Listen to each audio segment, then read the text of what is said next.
Hello, kumusta po mga kabengbeng? Sa Leon's Airsoft po tayo. Wala lang po tayo magawa ngayon. So, yung mga nakahingi po dati sa akin ng Leon's Airsoft sana na t-shirt, makagawa ulit tayo ng ganitong t-shirt para maipamigay po ulit tayo na t-shirt na ganito. So, wala tayong magawa. Mag-review na lang tayo ng isang unit. So, si Shadow 1, CC Shadow 1 SPO1. So i-recap lang natin to. Ito na lang, reviewin muna natin. Magbukas tayo ng isang unit, mga kabending. So out of the box yan, siyempre kasama si KJ Works. Yan, KJ Works. Tapos, siyempre, ito si SPO1 CC75. Yan, mga kabending. So, halos pareho lang din naman siya ni CC Shadow 2. Ito ay CC Shadow 1. Okay. So, ito yung magazine niya. Ito. So, halos pareho din sila ng magazine ni CC Shadow 1, Shadow 2. Yan. So, nakita nyo naman si CC Shadow 2. Halos pareho din sila. Tapos, itong grip niya ay rubber. So, rubberized yung grip nito. At full metal din siya. Same siya ni CC Shadow 2. So, maganda siyang i-handle. Medyo mabigat, nakakangalay. So pag nakasama pa siguro tong magazine, yan. Okay. Ganda, no? So ito po ay full metal, mga kabengbeng. Full metal po ito. So ang ganda rin ng niya, ng kanyang outer barrel. Medyo makapal. Saka hindi siya masyadong magalaw, ayos yung niya. Tapos ito yung safety. Yung safety niya. Okay.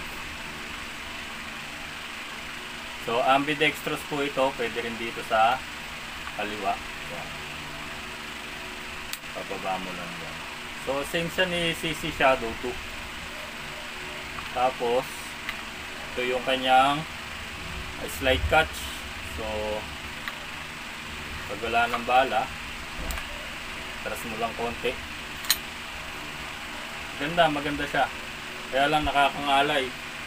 Kasi full metal siya, hindi gaya ng mga WE na ang lower frame ay dito sa grip ay plastic. So ito full metal, same sila ni CC Shadow 2, full metal. Ang kaibahan lang nila dito sa grip cover, ito po ay talagang goma. So makapit sa kamay. Yung CC Shadow 2 kasi ay metal yung cover. So maganda siya, mga kabengbeng.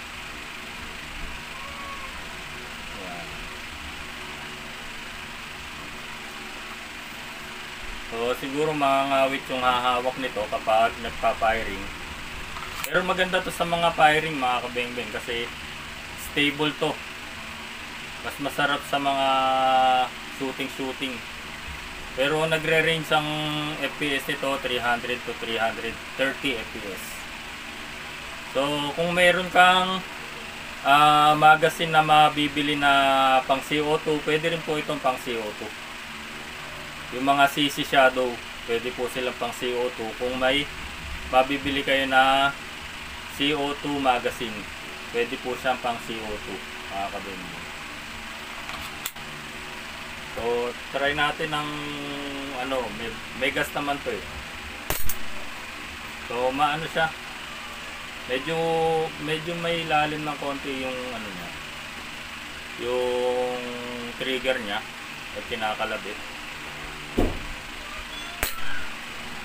So, yan siya mga kabengbeng. So, konti lang yung nilagay natin gas dito. So, sa ano siya, maganda po siya, mga kabengbeng. So, same lang siya ni CC Shadow 2 na ang slide ay parang kalahati. Tapos, ang laki ng lower frame, no?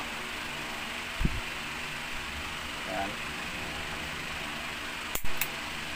So maganda siyang gamitin sa mga firing. Pag mag laro-laro kayo ng firing, medyo stable ang nito.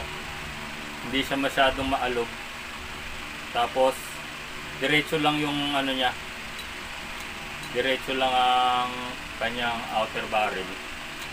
So medyo may konting baba, ayan.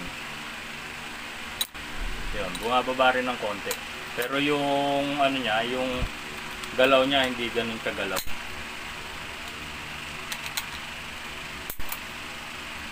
So naka engrave din yung niya, mga sulat niya, ayan. Nakita nyo ba? Dito sa kabila wala masyado. So ito ay made in Taiwan mga kabengbeng, KJ Works. So ito po yung CC Shadow 1, CC75 SP01 Shadow 1. Yan. So yun lang mga kabengbeng, share ko lang sa inyo itong binuksan nating unit, si KJ Works. So yan po siya. Sa mga gusto pong magtanong, PM lang po kayo sa Leon's Airsoft Hobby Shop. So maraming salamat po mga kabengbeng. Buhay po tayong lahat.